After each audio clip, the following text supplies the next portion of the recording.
On this episode of Cosmic Sponge, we begin our show with noted skeptic Harry Franks as he discusses the myth of cursed rocks from the Bell Witch Cave. Oh, boss, I'm sorry to interrupt, but Mr. Franks can't make it. His agent said he is currently transporting some stolen rocks back to a cave in Tennessee after being, quote, bitch-slapped by an ancient spirit with a strong right hook. Okay, not to worry, folks. We still have a great show for you. We also have Dr. Samuel Havisham, noted researcher and author of Just Dolls, The Myth of Possessed Toys. Oh, boss, sorry to be the bearer of bad news, but you're going to want to skip this one as well. Oh, come on, you're killing me, Smalls.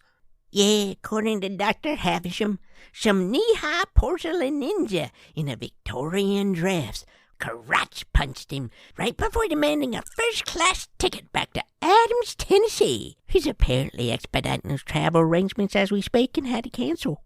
Well, then, we're just going to jump right into our main interview. We are excited to bring you researcher for Small Town Monsters Production House, as well as an avid podcaster and blogger of all things supernatural, Heather Moser. She's here to discuss with us the history and mystery of the Bell Witch.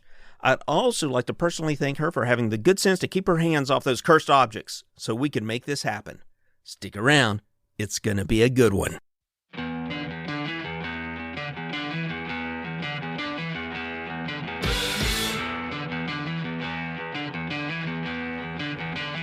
Welcome to Cosmic Sponge, the podcast where we talk about UFOs and other weird wonders in the world. I'm Stephen Hawk. And I'm Jimmy Coe. Tonight we have a very special episode. We're going to be diving into the Bell Witch legend. Joining us on this journey is classics professor, author, paranormal researcher, podcaster, who also appears in the Bell Witch documentary by Small Town Monsters. Welcome to the show, Heather Moser. Thanks for having me. So we're so glad you came on the show. Really appreciate it. Let's just jump right into it. How did you first get interested in the paranormal? Oh, man. So pretty sure that it started with Unsolved Mysteries with Robert Stack when I was little.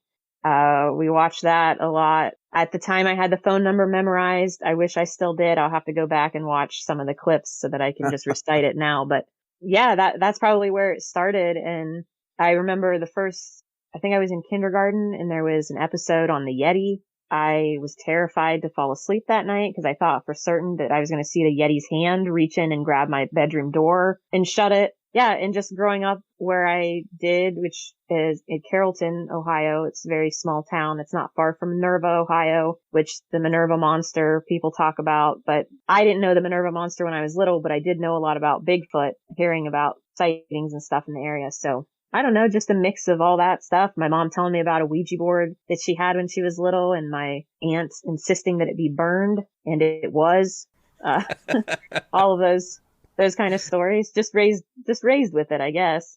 Yeah, I know for me, Robert Stack, when he did the show and he was so serious and just had that deadpan way of narrating it, I mean, it was just riveting. Yeah. I had friends that we could be out hanging out or whatever, running around as teenagers, and I can remember guys going like, hey, man, what time is it? I want so much time for Unsolved Mysteries. I got to go home. So, really into it. And for the record, I was terrified of Bigfoot too. Not the Yeti, but I guess related. So yeah. Well, and that's the thing with talking about having to be home at a certain time. That's I remember watching Quantum Leap and Star Trek Enterprise and all of that, and my kids don't have to worry about such things anymore because everything is at their disposal instantly. They don't have to worry about being home on a Friday night or a Sunday night at 7. They can watch it whenever. These kids nowadays have it. I know. These youngins, I tell you what. With their moving pictures and flying machines. Yup. So you are a researcher for the documentary film group Small Town Monsters. How did you get involved with that? What can you tell us about that? Well, I harassed Seth Breedlove for a long time. No. So I became aware of them when they did their first documentary, which was Minerva Monster, since I grew up in the area. once there was an announcement that there was going to be a movie about the Minerva monster, and people knew that I was into Bigfoot and all of that. I mean, finding Bigfoot was big at the time. Of course, there were sightings in the area. So somebody told me, hey, there's this group that's putting together a movie called Minerva Monster, and they had something called Minerva Monster Day that was held in downtown Minerva. And I went to that, and I started listening to Sasquatch, which was a podcast Seth and Mark Madsky were doing at the time. And I just followed them, what they were doing, because they had Beast of Whitehall and Boggy Creek. And then when they put out Mothman of Point Pleasant, there was an element to that movie that I appreciated more than the ones that it just stood out to me more than the ones that they put out previously. And that was that he went into history and folklore a little bit more. As a classicist who has spent all of my undergrad and graduate career diving into research as deeply as I can and looking at the historical accounts and as close to first person as you can get, I appreciated that very much. And I contacted him and told him that I liked that direction that they were going in, and I admired that and said, if you ever need help with anything, I'm in, because I loved research. That's something that once I graduated, I missed that more than anything else. It was, I don't know, a year or so later that I was doing my own research into cursed objects and started looking into the rocks from the Bell Witch Cave and the letters that accompany those rocks when they get sent back. And he said something at one point about doing a Bell Witch documentary at some point. And I'm like, let me in on that. Let me in. I will do whatever. Just let me, let me help. And he actually brought me in on Momo first. And so I helped with Momo and Mothman Legacy and then Bell Witch. But that's how it started. And it seems like with each project, I get more and more involved. So with Momo, at first, it was finding just contacts, people to as close to the original sources as possible to interview. And then with Mothman Legacy, it was more diving into the folklore as well as finding contacts. And then the most recent one that'll be coming out next week, which is Skinwalker, the Howl of the Rougarou. I set all of those interviews up for him down there. I didn't get to go to Louisiana with them, unfortunately, which would have been great, especially since most of what they saw now is gone. Ida wiped it out, but, oh, wow. Yeah, it's very sad. I've been keeping in contact with all those people, but I met all of those people online and on the phone and got all of that set up for them. And then I was a co-writer for the script for the narration for the movie as well. So it just, each project I get to do a little bit more and I'm loving it. I love the small town monster documentaries. I think I've seen them all. I think he does a tremendous job. Yeah, I've enjoyed that, the way that they talk about the history, but then also focus on the people. I think that was also a huge hook for me to focus on the communities. So the big question is the Bell Witch. What can you tell us about the Bell Witch? My wife actually is from Nashville, so she's the one that sort of... Oh, she's not far from Adams. Yeah, and she said when she was growing up, when they were in like late elementary school, maybe early middle school, it was this thing you see on horror films where you go in the bathroom, you turn out the lights, and you say, you shouldn't say, you can say you don't believe in her or whatever in the mirror, right? And then bad things happen. Yeah. They're like Bloody Mary. It's like Bloody Mary. I'm outside. I'm sorry about the cats fighting. Oh, that's okay. We can't hear them. You can't hear them? Mm-mm. Oh, good. Are they going crazy? Trying to poke them with a stick, like, guys, give it up. Yeah. Anyway, sorry. All good. Steve's got a crazy cat, man. Yeah. And I've got 2 crazy dogs. I got crazy family, so there you go. Yep, I get it. That may intervene at any moment. So is it true about the Bell Witch? If you go into a room, turn off the lights, and look in the mirror, and say, I don't believe in you. That you don't believe in her. I've heard that if you say you don't believe in her, that she'll come after you. But the people that I've talked to that have done it, nothing ever happened to them. But I used to say Bloody Mary in the mirror too, and I haven't met her yet. So let's say it's all safe. I'm like a totally logical person, okay? I mean, I'm not superstitious by any stretch of the imaginations, but man, there are certain things I don't mess with. I don't mess with Ouija boards. I don't go in the dark until do the Bloody Mary. It's like, hey man, I am not tempting fate, okay? It's just saying. There's a book that I have that you would like. Well, you wouldn't like it, but you would find it interesting probably. It's called Dangerous Games to Play in the Dark. Ooh, and it has all things like that and exactly how to do it. It has the history for each one and then step by step how to do it. No? Other people can do it. I'm doing it. I'm not getting some. I've seen these shows, man. I'm not getting some ghost stuck on me or something, man, following me around, knocking stuff off the shelves and stuff. It's not happening. I say I won't do it, but I'm the first person to go into the room with a can of gasoline and a lit box of matches, and I'll just do whatever. Yeah. I mean, I collect Ouija boards. I'm all about it. Oh, sweet. Yeah. That's pretty cool. Yeah, I try not to. Head, nah. I try not to be superstitious, but the one thing I always do if a cat crosses my path, I mark it out. And I got that from my wife because has quite a bit of Italian in her. I even do it if I'm by myself. I'm like crossing a cat out just in case. Aww. Hey, just you know, in case. I don't believe it, but you never know, well, right? I mean, the one time I don't do it. That's right. And then something happens and it'll be because you didn't do that. Exactly. There are certain things I feel like that deserve respect. Like as much as I'll take stuff, like I'll take rocks from different locations that we've gone to if they're supposedly haunted, but I'm not going to do it when it comes to the Bell Witch Cave. And I don't know why, because you're smart. There's just, I don't know. I feel like that deserves a little more respect for some reason. I don't know. In my mind anyway, there's just certain things that it's disrespectful to not mess with it. And then others I'm like, I don't know. It's probably fine. Yeah. This is making me want to grab a wheelbarrow and head down to the cave. just to test it. Yeah. Oh, well. So we've talked around the Bell Witch a little bit. Let's jump into the story. What is the story of the Bell Witch? Yeah. So the story of the Bell Witch starts in 1817. The Bell family that lived in, the area that's now known as Adams, Tennessee, near the Red River. It's right on the Red River, in Robertson County, just across the border from Kentucky. This family that lived there in 1817 started to have strange things occur. At first, it was somewhat minor things like the sound of scratching outside of the cabin or gnawing on the bedposts, or the one son saw like what we would categorize now, I suppose, as like a thunderbird, a large creature. And then the patriarch of the family, John Bell Sr., he was out in the field and he saw something that was like a dog with a rabbit's head. So just a really weird animal. And he shot at it, didn't kill it or anything. It just was gone then. But then after that, over the next few years, it's more like a poltergeist story. Things get more out of control where things inside the house are moving. Betsy Bell was the daughter. She gets the brunt between her and her father. They get the brunt of what we now call the Bell Witch, get the brunt of her anger, where she gets slapped across the face. Her hair gets pulled. Her father gets to a point where his tongue will swell, and they describe it as like a stick is in his mouth going from one cheek to the other. And he can't speak. He can't really move.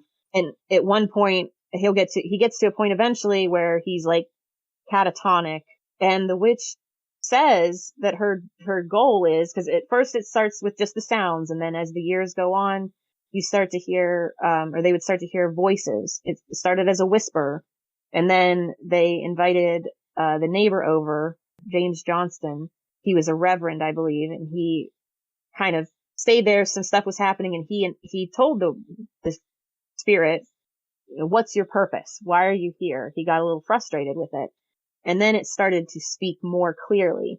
Eventually, it would just flat out say that its goal was to kill John Bell. And it did, ultimately. By 1820, December 20th, 1820, that morning, John Bell was dead. A few days prior to that, he had been out to go, I don't know, I think he was going to check some of the animals that they had. And his one son was with him, and in the books that we have, it says that his shoes were flying off of his feet, and his son would grab his shoes and try to put them back on, and they'd fly right back off. And he was just so exhausted that he sat down outside of the house, and he just basically said, "I can't do this much longer." And then he came into the house and he laid down and then fell ill, and wasn't responding. So they called a doctor in.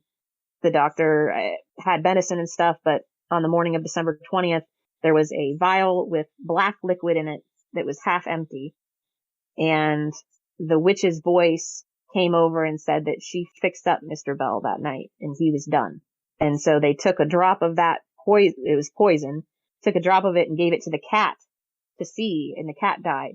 So they killed the cat along with it, I guess. And then when they had the funeral for him, she was singing and carrying on the whole time, just joyous that he was dead. She also, again, I was mentioning Betsy, the daughter.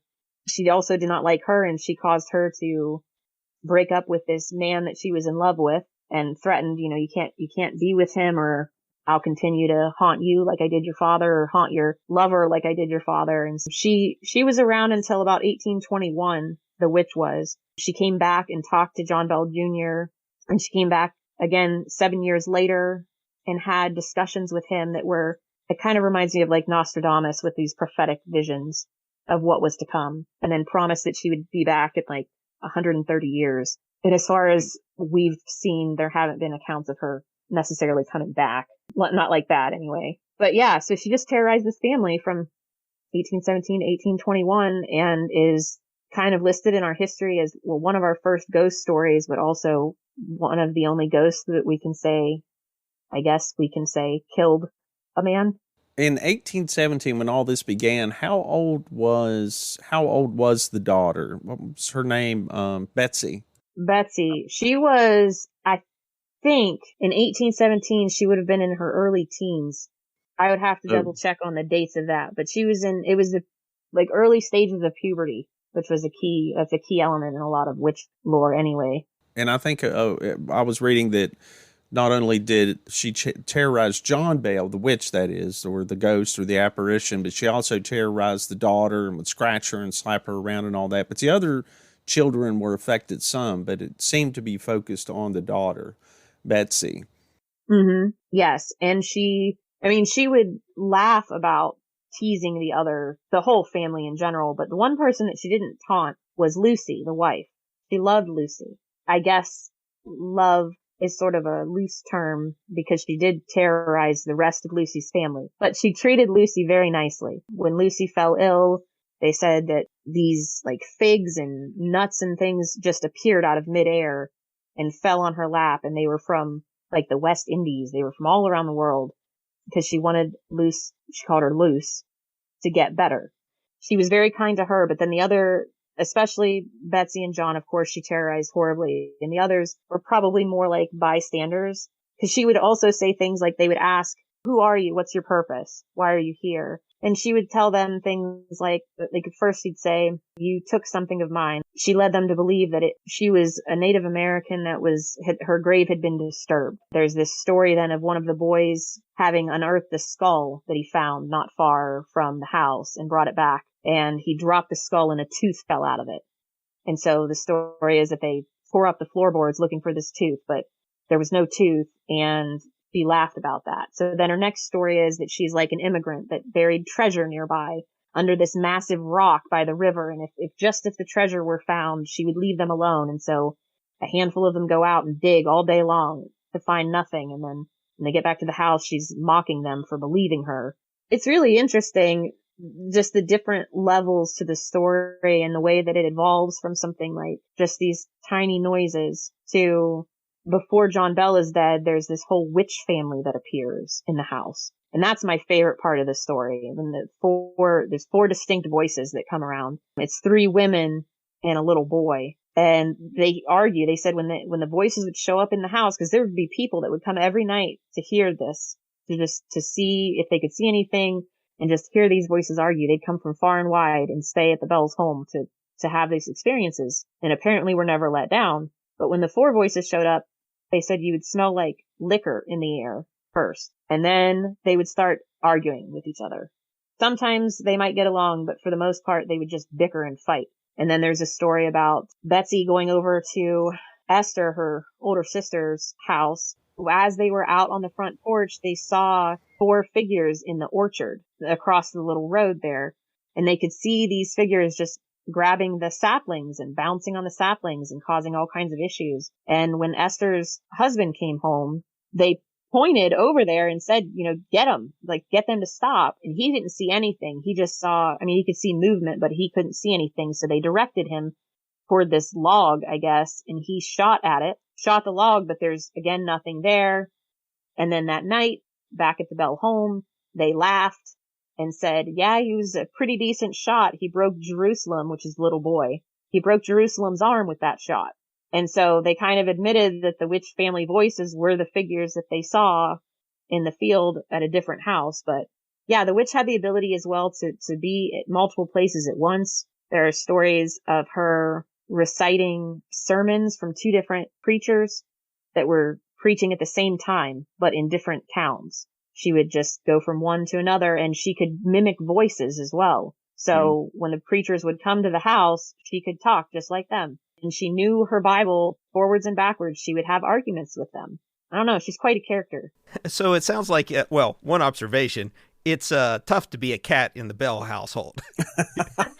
Yeah, right. And then it seems like it's less of a poltergeist, less of a witch and more of a poltergeist. Yes. At first, Yeah. I think, right? Yeah. Yeah. When does Kate Batts come into the story? Who is that? So that was Kate Batts was a neighbor, but also she's related to John Bell, I believe, or Lucy. I can't remember which, but she is a relative somehow to the Bell family. But she comes into play only because at some point when they're asking the witch who she is, she says that she's Kate Batts' witch and that Kate Batts summoned her. And there's a whole line of discussion, which I don't think has actually been verified in any way, that there had been an issue between John Bell and Kate Batts and that she cursed him. But that's not at all what it was. It's just that she said she was Kate Batts' witch, and then they started calling the witch Kate after that. But yeah, it was definitely more like a poltergeist, although there are elements. It's a good mix because there are elements to the story that are witch folklore. So when you see the shape-shifting animals, like the dog with the rabbit's head, or there's a whole story of Dean was the name of their one slave, one of their favorite slaves, and he runs into this dog, like a black dog, and he hits it with, I think he had an axe on him, and its head splits, and then it has two heads. And they see spook lights and things like that. All of that kind of stuff is reminiscent of witch lore. And also Jackson, he was General Jackson at the time, came to the Bell home. And with him was a man who claimed to be a witch hunter. Part of the reason that he says he's a witch hunter is because he has a silver bullet, which especially in Appalachian folklore, one of the ways to kill a witch is with silver, a silver bullet specifically. So the fact that made it into the story, to me, I don't know. It's just an element. It's a nod to witch lore as well. But definitely her behavior is more poltergeist-like with the moving of things and the physical attacks and stuff. And she never really manifests either. So it's not like they see a witch before them. They hear her everywhere and then they feel her presence, but they don't see her necessarily as Kate anyway. They see the four figures, or Betsy does. I know I had read somewhere that, and as you had mentioned earlier, people came from far and wide and would just camp out on their property, on their farm. People would come to see this, to experience what was going on. So there was all kinds of witnesses from everywhere. Journalists were there, newspaper people. I know there was one case where the Bell family asked them all to leave and they didn't. So then they decide to leave, and then there's no one in the house. The entire family leaves. As they're observing the house, they start hearing all these knocks and all this other stuff starts happening, and there's no one there. So that kind of makes you wonder, how could they be perpetuating a hoax when they weren't even there?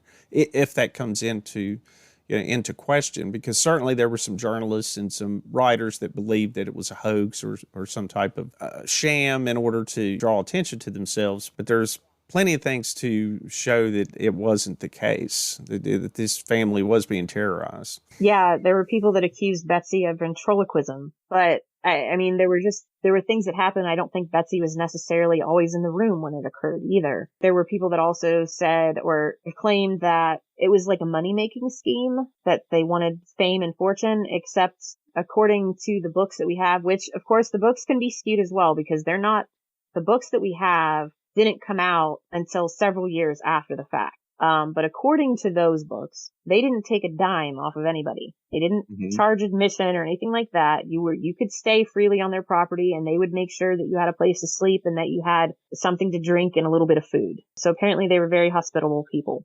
There are lots of versions to the story as well. They moved to Tennessee from North Carolina. So there's a story that I'm not overly familiar with from a North Carolina version of the Bell Witch before they even moved. And then after John Bell Sr. dies and Betsy gets married to Richard Powell, who was her teacher, not the fiance. That was Joshua Gardner that the witch would not let her marry. She married Richard Powell, her teacher. After Richard Powell died, then Betsy moved down to Mississippi. And so there's a whole Mississippi version now of the Bell Witch as well. It morphs from place to place. And then it seems to also morph over time, of course, because people are still having experiences.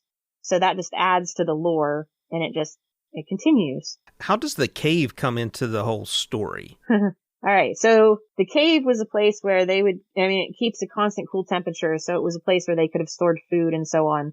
It's on the Bell Farm, or the original Bell Farm. Since then, the original Bell Farm has been broken up into different parcels. It wasn't far from the original farmhouse. Not really.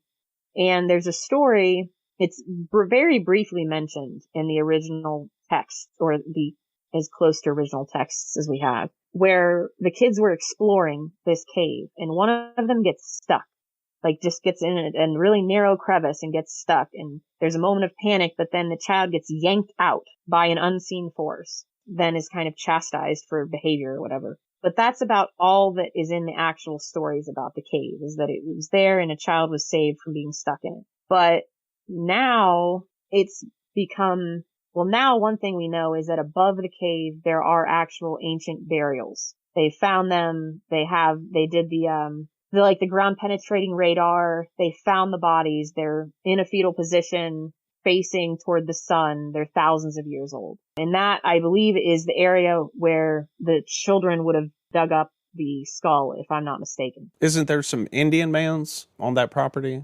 Yes. And that's one of them. There's a mound above the cave, but then there are mounds all over the place down there. But that cave also, in modern day, seems to have an aspect of having a portal in it, where people have seen stuff step out of nothing or go into nothing, just thin air. And of course, that's where you take a rock from the cave and you become cursed. All of that comes about. So Adams is super small. It's a very small town. I think one stoplight. Bigger than Point Pleasant? It's so much smaller than Point Pleasant. Oh, wow. It's smaller than the town that I grew up in, and the town I grew up in is very tiny. I don't even know. I feel like it's 600 or 800 people. It's not that big. It's very tiny. But the witch, though, her myth has become so large that we're still talking about it. And it brings people in all over, especially to go to the cave or the town hall. What's now the town hall is the old Bell School. And it's now like a town hall / a diner / a hair salon / community theater. I mean, they just took this old building and they divided it up into different things. And they have a replica of some old buildings behind it and one of the Bell cabins, not the original cabin or anything like that, but something that would have been on their property. But yeah, people come from all over. Now, the last 2 years, of course, because of COVID, the cave hasn't been open. And also, if anybody were to want to visit the cave when it does open again, you should call ahead of time, because if it's been raining, the cave floods and they have to close it, because there's a natural spring in there and there's always water running through it. But when it rains, it floods and it's just not safe. But it's right on the cliff face. Like, the cave is right there. The spring goes through it, and then right by the entrance, there's this drop off down into the Red River. It's just right there. Yeah, it is pretty cool. And you've done some research on the cursed rocks that come out of there. Like, have people taken rocks away and then regretted it? Oh, yeah. They'll mail them back. They get rocks mailed back all the time. And to help perpetuate this and also perpetuate the myth, but then also warn, they have a lot of these letters displayed in the gift shop when you arrive. You have to go into the gift shop to buy your ticket to go to the cave, but they also have a replica cabin of the old Bell cabin that you can tour as well. But when you go in, they have letters all over the walls from people from the 90s up until now of saying, I took a rock, and some of them are absolutely horrible. Like, I took a rock and my car broke down before I got home, and my wife divorced me when I did get home, and my son went to the hospital. It's usually not just one thing that happens. It's a whole cascade effect. And then they mail it back, please put it back. Here's where I got it from. Put it back in this exact spot. Tell the witch I'm sorry.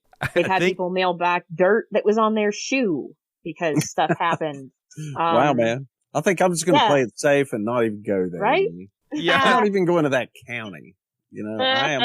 I'm not disturbing the Bell Witch. Okay. I'm just throwing that out there. I'm rethinking my wheelbarrow plan. Yeah, are you? Yes. I mean, I'm sure for every letter that's there, there's probably dozens of people, if not more, who have taken something and nothing's ever happened, or they don't. But the interesting thing is there's no like follow-up letters either. You get all these letters that say all of this stuff happened, please take this back. But then I would think it'd be cool if somebody did a follow-up like, hey, thanks for putting it back. My life's back together now. Yeah, my wife, worked, wife came back. My son's out of Right. the hospital. I won the Yeah. lottery. Yeah, right. Thank you. I know you put it back. But the other thing is that within the last few years, the owner of the cave, Chris Kirby is her name, Walter and Chris Kirby. Chris has taken like porcelain dolls. I have a couple of them actually. She takes these porcelain dolls and she paints them up to look very scary, like zombies or, grotesque or whatever. And then she sells them in the gift shop and they come with little tag. It says Bell Witch Cave on it and whatnot. And they all have a little bell around their neck. When I've been in the gift shop, there were a couple dozen ready, pick which one you want, take it home. She started to get those sent back because people said things were happening from the dolls. When I first started my research into this, it was before the first time to Adams, I didn't get to go to the cave because it had been raining and everything was flooded. But I did go to the old Bell School, which is the town hall. And I spoke with Tim Henson, who's like the town historian, amongst other things. At length, actually, he was amazing. He took me around Adams and showed me all of these places that I would have never found on my own. Between him and then the woman that was working at the front desk, they told me that people would send things back to the town hall even. There's something you can buy there called a little red book, because there's a little red book and a little black book, and those are the first, like the two books on the Bell Witch. One's Richard Williams Bell and the other one is, I don't know if it was Joel Thomas Bell. I can't remember right now, but anyway, there's a black and a red book, and there's a red book that you can buy at the town hall. People were mailing that back because they said it was cursed. They also had people mail back like feathers that they found outside. Because there are birds around. Like yeah. I'm reiterating, man. Adams, Tennessee will never see me. So I'm not taking any chances. Oh man. I'll let Jimmy go down and do the nice. research on that one. Yeah. The people are wonderful there. Everybody that I met down there is super nice. Very friendly, and everybody knows about the witch. That's one of those things where, I grew up hearing about Bigfoot and stuff, but Bigfoot is like a creature, not like one particular entity. Yeah. But everybody down there, you were saying even your wife heard about this stuff growing up. Yeah. It's just part of their history. It's just part of life, the Bell Witch, and you don't upset the Bell Witch. I don't know, I think it's pretty cool. Yep. It's huge in Tennessee. When you were there, did you get a chance to, or did you happen to uncover any kind of unique stories or unique legends that isn't necessarily in the literature, like families have handed down or anything like that? Personally, I didn't get any stories that have been handed down through generations, but I am pretty good friends with one of the tour guides at the cave, and she would send me updates when things would happen. One Halloween night in particular, there was all kinds of stuff, and she would send me like audio from that night because she'd go in with her cell phone rolling and just listen for audio, and she'd send me audio from that, or if she took any pictures. Of course, with iPhones, you have the option to do like a live photo because you're not supposed to take video in the cave. They don't like you to do that. But if you take a live photo, you do have a few seconds of a video. And so she would stay in the cave after everybody left just to make sure everybody was out and then lock up because they do have a gate at the front of the cave. She would take pictures and then she's like, you'll never believe what I saw. And she would send me these pictures and I'd watch the live photo and you'd see orbs that would change color or mist or something that would pop up. And sometimes there were sounds that would accompany these, which were very unnerving. Yeah. Aside from that, any of the other stories, like Tim Henson has a really cool story. I believe it actually made it into the Mark of the Bell Witch about a girl in a green dress that he saw once, I think at the school. I'm pretty sure that made it into the documentary though, but I didn't hear that story from him. Seth heard that from him and then got it into the documentary, but it may be one of those places where I've heard tell of areas that the veil of reality's thin and like ghosts from the other side tracked in this area or something like that to see all these strange apparitions and things, like the portal in the cave. It's fascinating. When I went down the second time to Adams, I had been in contact with Chris Kirby well before, like the year prior even, and talking to her on and off. And she knew when I was coming down and I asked if I could, cause you can't take pictures in the gift shop or anything like that. So I said, do you mind if I come in and just take notes on the letters? And she said, no, it's fine. Come stay as long as you want. And so I got there as soon as they opened, and I hadn't even gone to the cave yet. And they won't do a tour until there's I think 2 or 3 people. They won't just do a tour for one person. So I sat there it was over an hour and just talked with Chris before anybody showed up, and got a ton of stories from her about things that she's experienced living there. Cause her house is, the cave is their backyard pretty much. You just go down this hill and there's the cave. And so to hear stories from her, she said she's been writing them down and collecting all of these stories. It was just fascinating to hear the different encounters that she's had over the years. And some of them have been really humbling, I'd say, and then others have been terrifying. What's an example of one of those? So one of the ones that really stood out to me that I thought was it was kind of whatever spirits showed up, was that she saw these people walking up from the back path from the cave. And I'm pretty sure she said they were in an odd dress, like some sort of, not literal dress, but their attire was odd for the time period. But they came up, and I think they even talked to her, or she saw them and watched them for a little bit. But either way, the way that they had left, when she went to check it out, or she had her husband check it out, there was a copperhead right where they had walked. And they were able to get that. It was right on the path down to the cave. And they saw it, and they got it off the path. And then at that point in time, I don't think they were running tours regularly. She said that shortly after that, somebody knocked on the door to ask if they could come check out the cave. They had a child with them. And before she could say, oh yeah, I'll take you down, the child took off down the path and ran right where that copperhead would have been. But because of those spirits that she saw beforehand, because they were just gone afterwards, they had already removed the snake from the path. But she's like, if they hadn't been there, nobody would have moved it. That kid would have ran right into the copperhead. That's strange. Yeah, so I thought that was really comforting. But as far as things that are unnerving, people have been scratched. Chris has been scratched. But I know that there have been people that have come to the cave, especially men, that get mouthy when they go in. Watch out, Jimmy. I know. Yeah. So my friend Kara, the one that does some of the tours there, she's been in there when men have come in and, this is just a bunch of BS, whatever. And they start running their mouths, and then they end up getting smacked or scratched or pushed or whatever. And then they go running out there. They leave, but they get put in their place.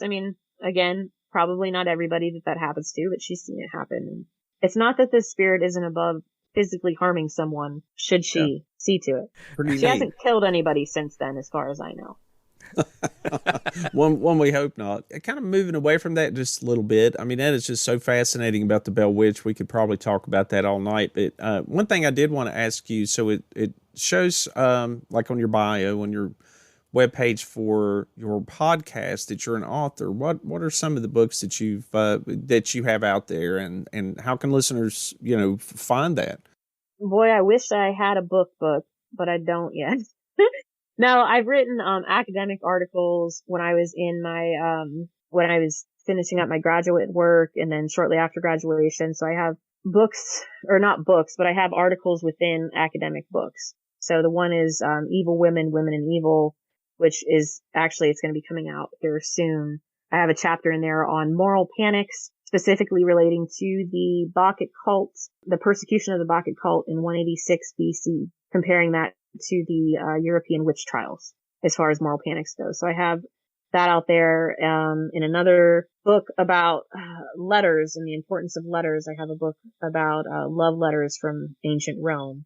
But a lot of my writings are in blog format, whether it is on the Caravan website, where I did a lot of the blog writing there, or if you go to the Into the Fray podcast by Shannon LeGros, the Weird Writer blog, I've been writing for her for a while.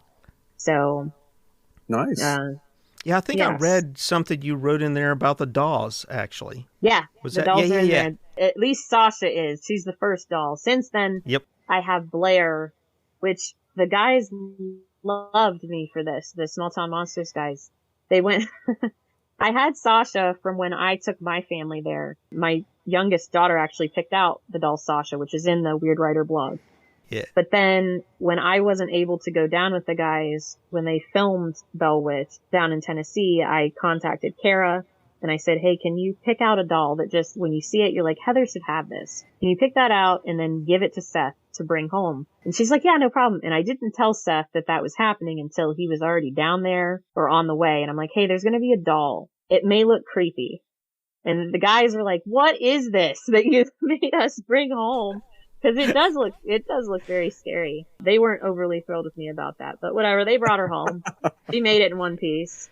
But I'm like, you got to respect this doll. Don't get mouthy with it. Because there is a doll from the Bell Witch Cave that's actually in the Archive of the Afterlife, which used to be housed in Moundsville, West Virginia, and then it got moved recently to Cameron, West Virginia, I believe. It's run by a guy named Steve Hummel, and he collects haunted and cursed artifacts from all over the world. The first time that I went to his archive, that there was a doll that from the Bell Witch Cave with the tag and the bell and everything on it. And I asked him about her, and he said, well, actually, she just came in, and this is in that blog post too. She just came in last week with a letter. So I asked if I could see the letter, because letters are interesting. And he let me read the letter, and it was a woman who was a descendant of the Bells that went to go visit Adams. It was like the previous summer, and she took a rock. Well, she actually took multiple rocks from the cave, and she bought this doll, and she named her Blossom. And she said, we're tired of the bites and the scratches, so we wanted to send her to you. And so he has Blossom. And then the rocks that I tracked her down, because when we were doing I never contacted her, but I did find her when we were doing research for Bell Witch, the Mark of the Bell Witch for Small Town Monsters. She actually had, I'm going to feel bad if I get their names wrong. I think the Foreman brothers. I think that's their name.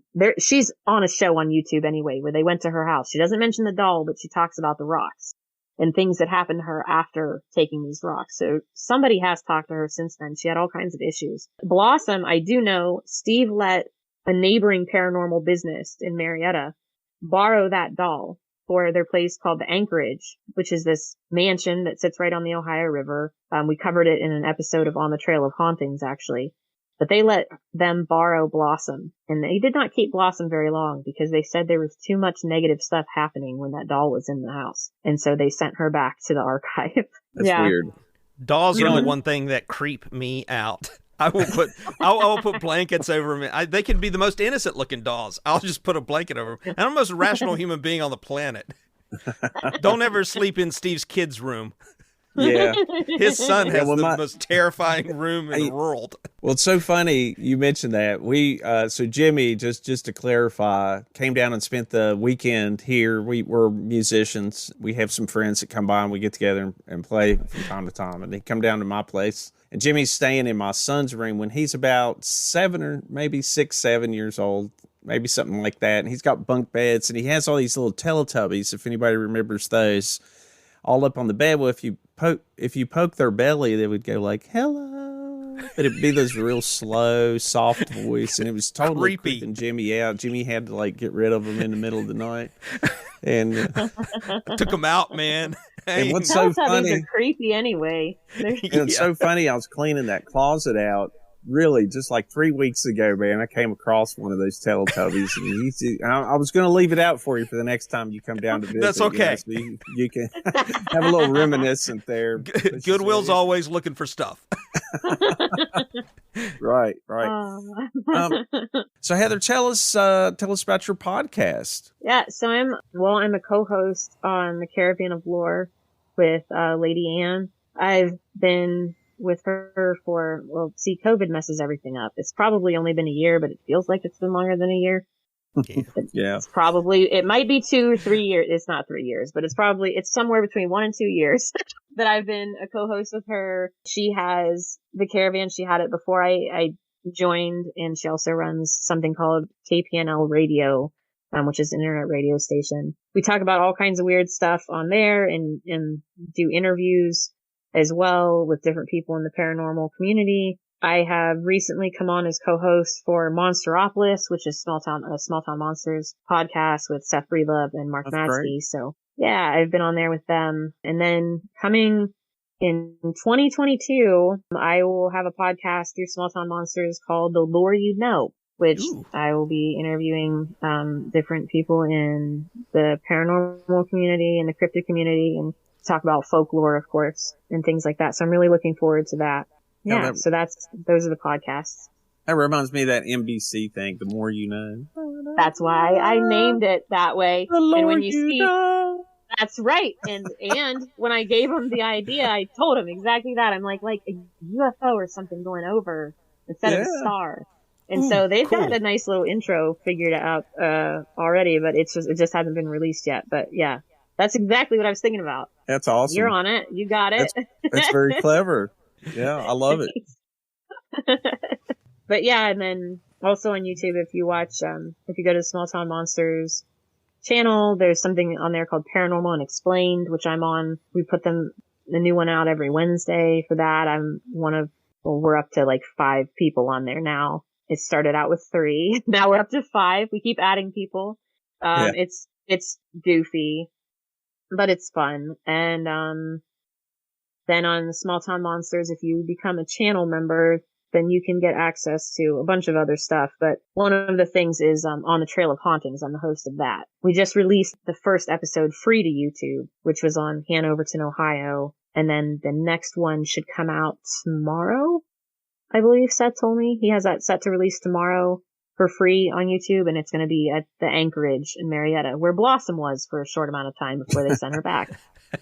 Well, that's awesome. Sounds like you stay pretty busy. I appreciate you making time to come on here. Sounds like you're I'm very excited. Busy. Well, Les is awesome. And as soon as Les said that you guys were friends, I was like, well, then they're friends of mine, because Les is amazing. Well, that's great.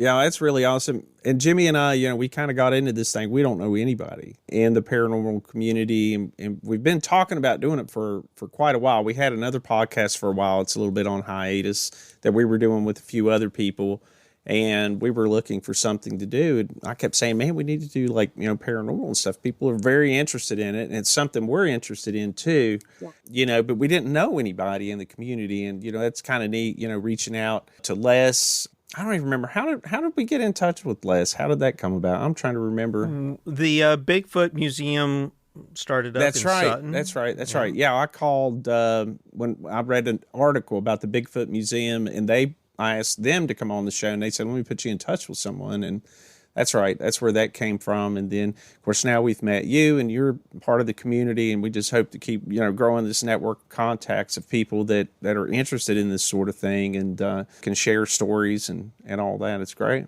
It is. And it's a good community. I'm still a baby in the community as well, as far as that goes. Seth will throw out names, and I'm like, I don't know that person yet. Everybody that I've met so far has been amazing. So what you're talking about, going to Cryptid Bash down in Morgantown. It was a great event, and everybody was so nice. I really appreciate that when everybody's willing to be friendly, and it's like a family. Yeah. We were planning to go to Mothman this year. My wife and I in particular, we've been wanting to go. I've been there to the museum. My son and I went down there maybe 4 years ago, but not during the festival. Just checked out the museum, the statue, and some of that stuff. But my wife and I have been wanting to go during the festival way before Jimmy and I got into this podcast, and everything's been coming up. Like the first year we wanted to do it, I think it was something with work or something. I don't remember. But then, last year's COVID, and then we're all set to go this year.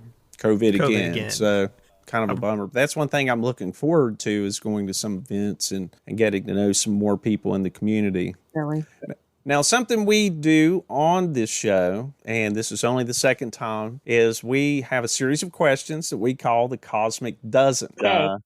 So are you ready? Are you willing to let us run these by you? Sure. Let's go. The first question is, have you ever personally had an extraordinary encounter? Sure. Yeah, I go paranormal investigating, not talking about on the Trail of Hauntings, but like actually with a group of people where we stay all night. And there have been some very extraordinary things that have happened in that.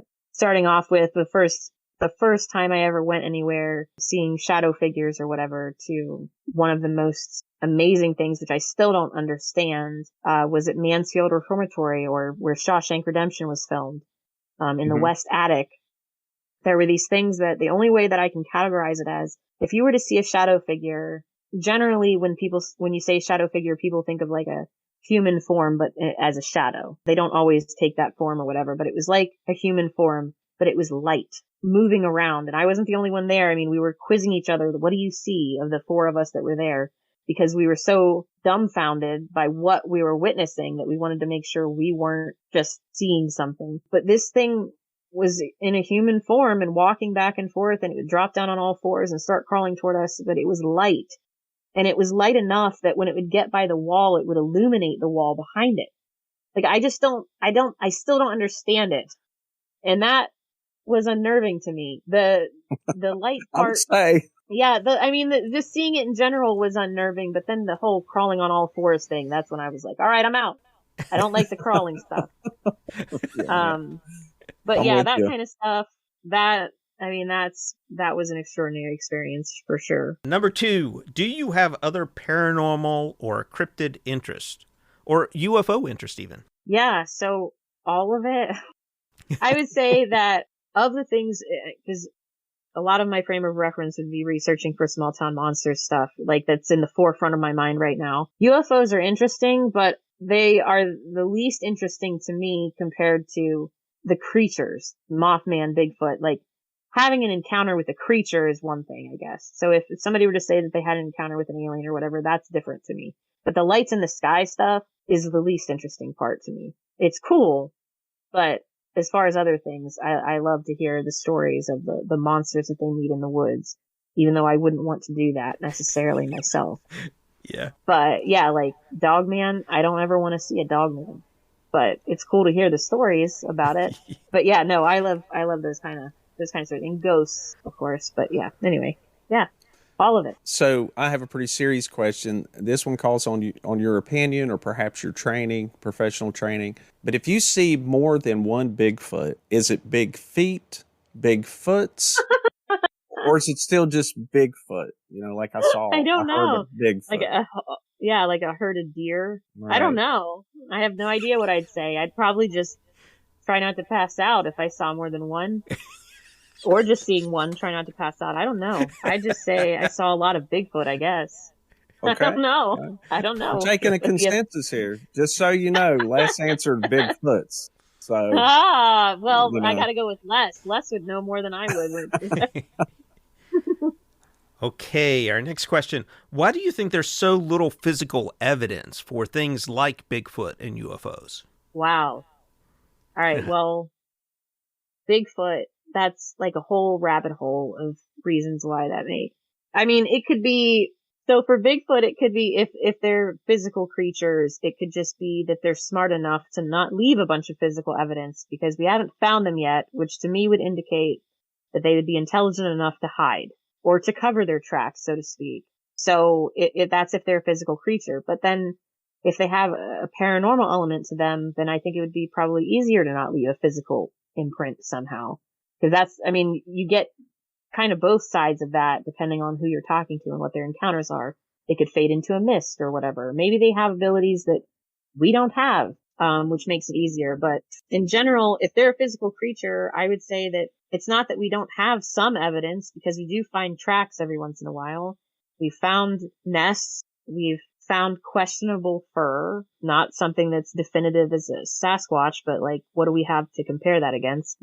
Other Sasquatch hair, like unknown primate. Right, like unknown primate. We can say that. So I would just say that they're probably just very intelligent when it comes to that. As far as UFOs go, man, I don't know what's up with that, because as far as little evidence, like I feel like there's evidence that something has happened. You got people that are messed up after encounters with stuff.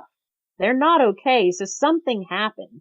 I mean, of course, there are people that saw something and they're okay, but then there are people that are definitely not well afterwards, or they have some sort of mental scars or physical scars. We have cattle mutilations out west, which maybe those aren't UFOs. Maybe it's something else. I don't know. We have the impressions where something has landed. I mean, there's stuff behind. It's just not like a craft left behind, I guess.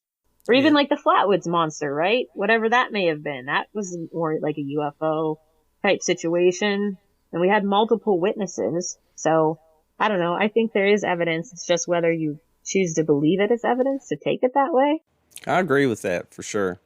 All right, next question. What interests do you have besides the paranormal? What normal interests would you have? Normal interests. All right. Well, let's see. I like cats. I like... Stay away from the Bell household. Right, that's true. Okay, all right. So, I don't know. I like listening to music. I'm really into like Tyler Childers, Pearl Jam. I don't really like the beach all that much. I like to go out in the woods and just explore. I collect rocks. Lately I've been finding all kinds of bones of different animals and picking those up. See, that to me probably sounds weird though. I like to go to cemeteries. That's all weird stuff. I don't know. I don't know if there's much in the way of normal for... Oh, I was going to say I play Dungeons and Dragons, but that's not normal for some people. Oh, well, either. that's not paranormal. We play Dungeons and Dragons too, so. Yeah. Of course, I don't know if Dungeons... that's normal, but that's what right. that's what our other podcast was about gaming. Oh, nice. Yeah, see, right before COVID hit, I had to stop DMing just because I couldn't make myself learn an online platform, but I was DMing Curse of Strahd. Loving every minute of that. Oh, you should give it a try. It's so easy. That's the way we do it, and we all live remotely, right? Oh, okay. It really worked out better for me because all the other guys live, up north. I live in the south of West Virginia, so the only time I got the game was whenever, he does tons of miniatures. He has a YouTube channel called, what is it? Yeah, tabletop that. Yeah. Yeah, check it out. We don't talk about it too much on this podcast because it's not really a gaming podcast, but since you mentioned it. Yeah, he does all kinds of crafts and stuff on there. That's awesome. Yeah, I one of the last parts of the module that we got to, they faced Babala Saga. And in the module, favorite. Yeah, in the module, she's in like this skull house thing. And the only thing I had was a goblet, like a plastic goblet from the dollar store. That was a skull, and I painted it white, and then painted the bottom to look like a tree, so it was up in there, and then I put a figure in it, and then I had her on the board moving around. Too cool. Yeah, fun times. Yeah, so I do that. I played board games. Yeah? Got a whole room of board games, but once D&D came in the picture, we quit playing board games as much, because that kind of took over everything. Yeah. Just real quick, an aside, this doesn't have paranormal, but you really should try Roll20. We use it a bunch, but we play with another guy that runs a Dungeons and Dragons games, and we were running some other games on Roll20. But I do Call of Cthulhu, but he does. He does on Fantasy Grounds, which is kind of hard. It's kind of complex and stuff. He likes it though once you get into it. But really, Roll20, I think, and Jimmy's used it too. I refused to learn. I didn't want to learn Roll20 because I was just getting into, really getting into research for small town monsters. So between and then everything getting shut down, I was like, I can't learn an online platform. So another player from our group stepped up. She learned Roll20, and we did for a little while anyway, until everybody's schedules got chaotic again. We were doing, oh my goodness, Chult, the Isles of Chult. Why am I not remembering what that module's called? But it's Chult. Anyway, then our other friend, who's he's like a musical theater. He's got a million accents. I love it. He runs Call of Cthulhu for us. And so Call of Cthulhu is great for Roll20, I think. But yeah, I'm familiar with Roll20. I just don't want to be the one in charge of it. I hear you. Right. Yeah. And of course it's a lot more fun to game in person. For me, it's been nice because I've been able to game more since we turned to that online platform more now than ever, really. So it's been really cool. Mm-hmm. All right, I guess we better get back to paranormal. I think we do podcasts on UFOs and ghosts and things here. So, so Jimmy, you got the next question there? Sure. Roswell, crashed saucer, or Project Mogul? I have no input on Roswell, actually, because it's UFO stuff, and I haven't gone down that rabbit hole too deeply. So I have nothing. I got nothing on that. See, the UFO stuff is what I love. Yes, no, I appreciate that. That's just not where I am. Eventually, I'm sure they will have me on that, and then I throw myself all in on it for small town monster stuff, but that's not where I am right now. Yeah, I picked up my poster for Dark Skies when I was there. Yes. So I was excited. Yeah, Dark Skies, it's one of my favorites. Okay, I got one for you. If you could learn one secret from the government, what would you ask? Oh, boy. One secret from the government? Oh, my goodness. I don't know. Because I feel like I'm kind of cynical with a lot of things, so I don't know what what I would want to know from them. I don't know if I'd want to know the answer either when it comes. I guess it would be fun to know any of the cryptid type things. Like, do you know if Bigfoot's real and why are you keeping it a secret? Or, Area 51, what's really there? Part of me, though, would want to know, like, a more serious thing, like, why don't you do a better job with certain things? Like, how come we have hungry people and poor people when we don't need to? Because I know you can do better than that. So that's, it can go two different it's your ways. Question. One way, you can ask him anyway.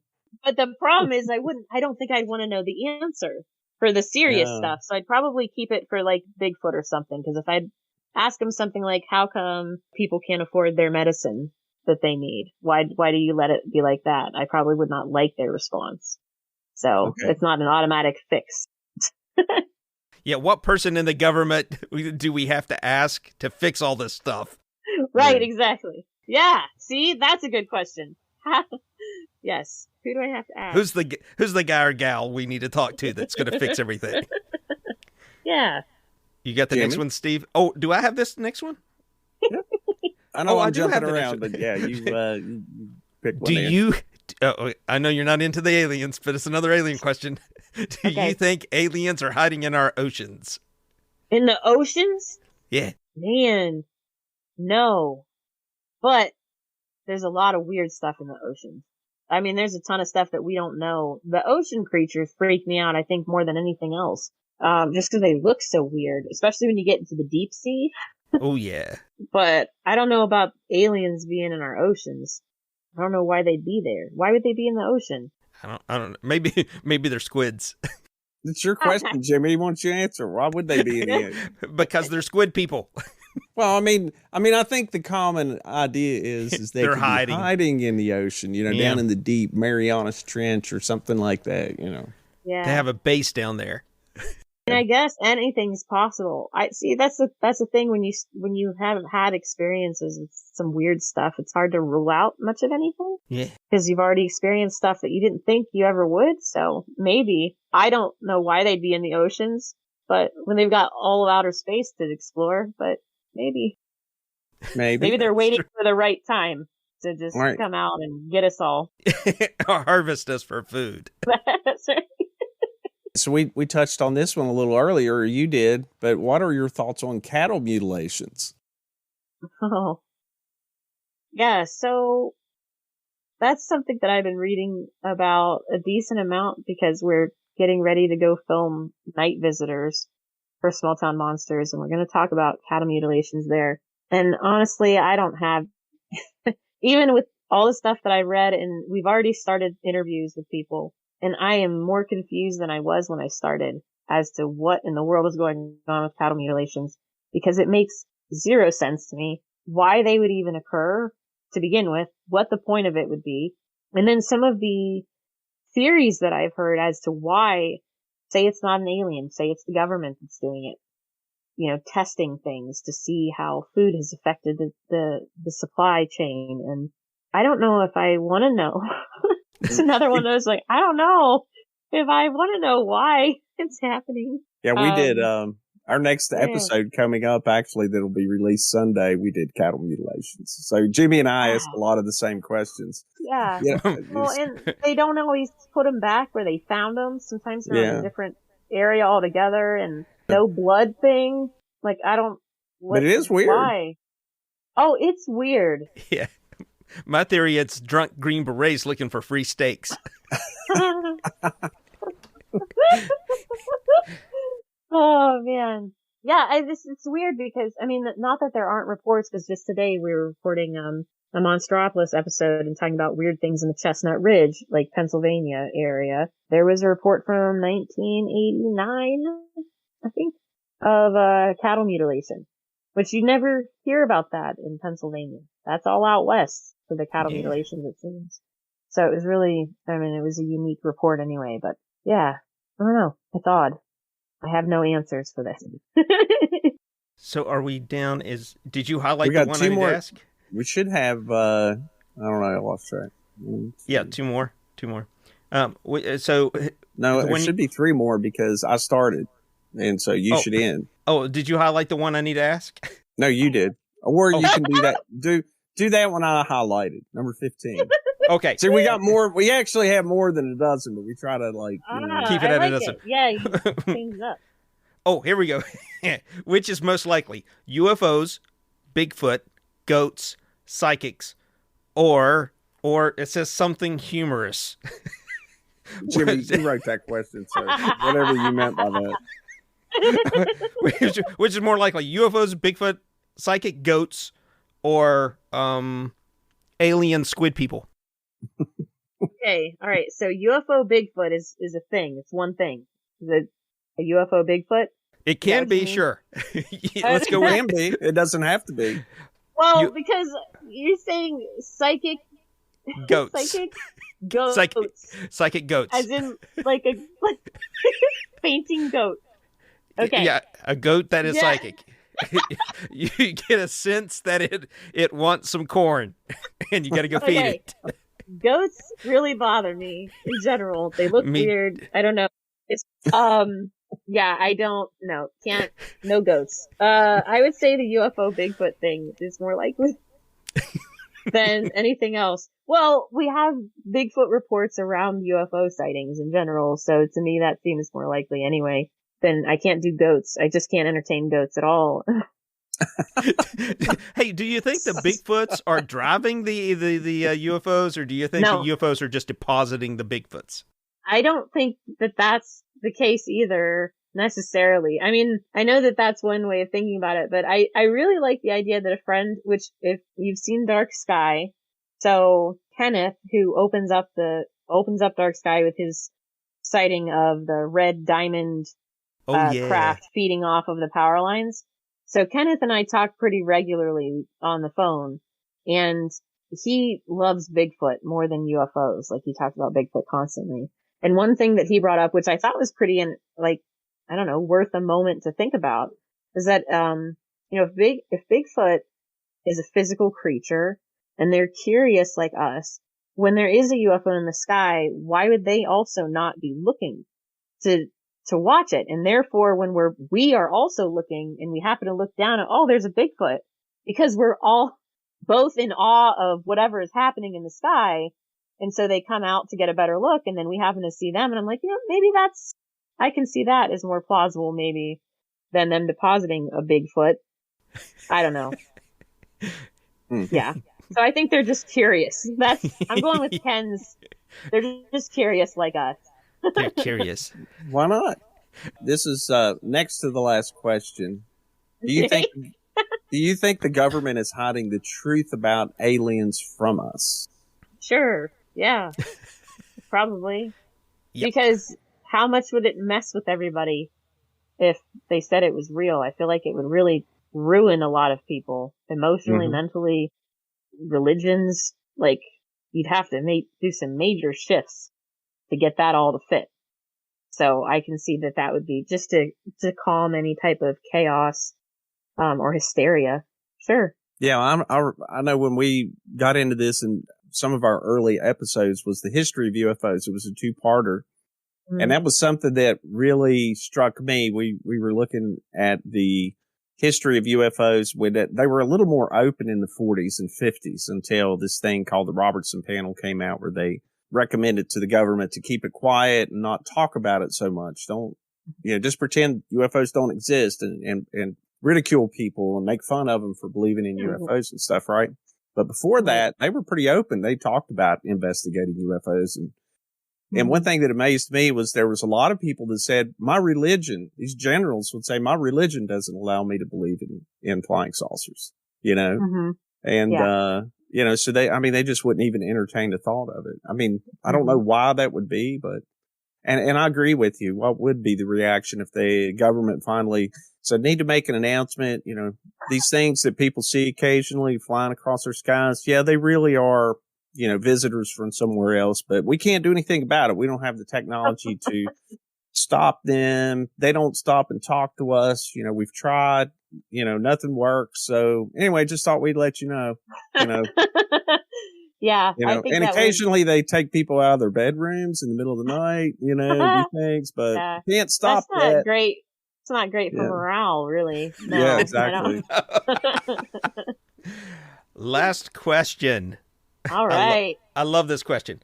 Which of the following people would you most trust to save us from an alien attack? Jeff Goldblum, Sigourney Weaver, Tom Cruise, Arnold Schwarzenegger, Kurt Russell, or Danny DeVito?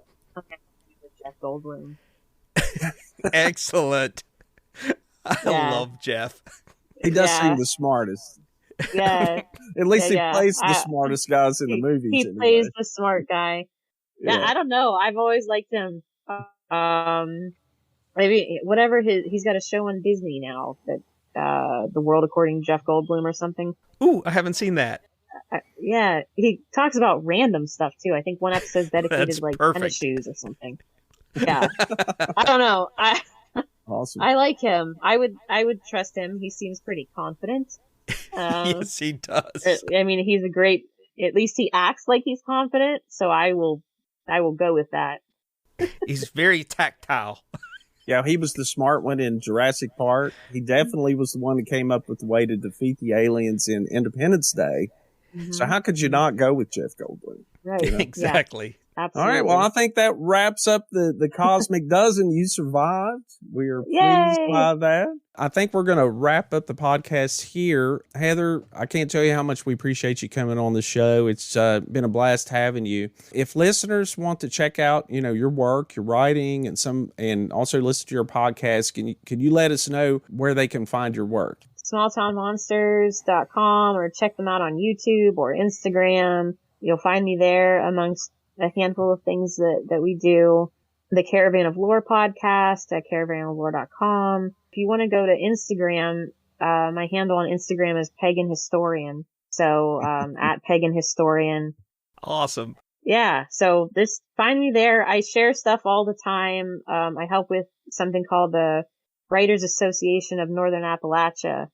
I'm a secretary for them, and we're getting ready to have our online conference, which by the time this airs, it would have been over, but it was going to be in person in Wheeling, but of course COVID changed that. But I'm sharing stuff from them all the time, and Small Town Monsters and Caravan when I can. So yeah, just all of that. Just you'll find me. All right. Or the Weird Writer blog also on Into the Fray. Yeah, you can find me on there. I need to get Shannon a new post soon. I feel bad I haven't.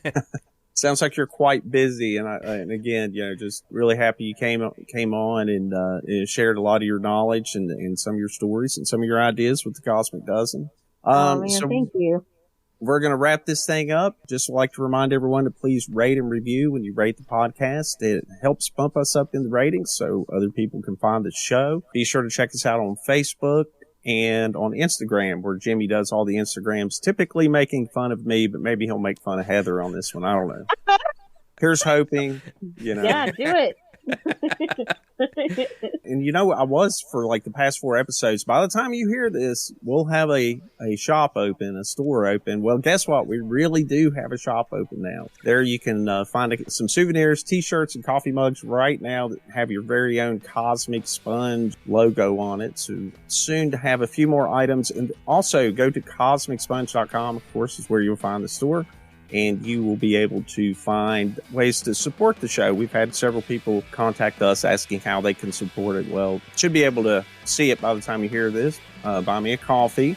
And then also there may be Patreon as well by the time you hear this. But maybe not. I'm not saying for sure. We want to have some extra content for you folks. That's right. And finally, if you would like to reach out to the show, it's firstcontact@cosmicsponge.com. If you have a correction, as some helpful listeners have shared with us in the past, or if you have an idea, and especially if you have a story you would like to share on the show, we would love to hear from you. So that's firstcontact@cosmicsponge.com. Jimmy, you got anything else? Nope, I'm good. All right, Heather? No, if you want to get a hold of me, the Pagan Historian on Instagram, or you could email me at heather@smalltownmonsters.com. There you go. All right. With all that being said, this is Stephen Hawk signing out, and we'll see you next week. Jimmy Co, ditto. Say bye, Heather. Oh, bye. That's all for this week's episode of Cosmic Sponge. Please don't forget to rate and review us wherever you listen. It helps others find the show. If you have any questions or have a story you'd like to share, you can contact us using our email account, firstcontact@cosmicsponge.com. Thanks again for listening, and we'll see you next week.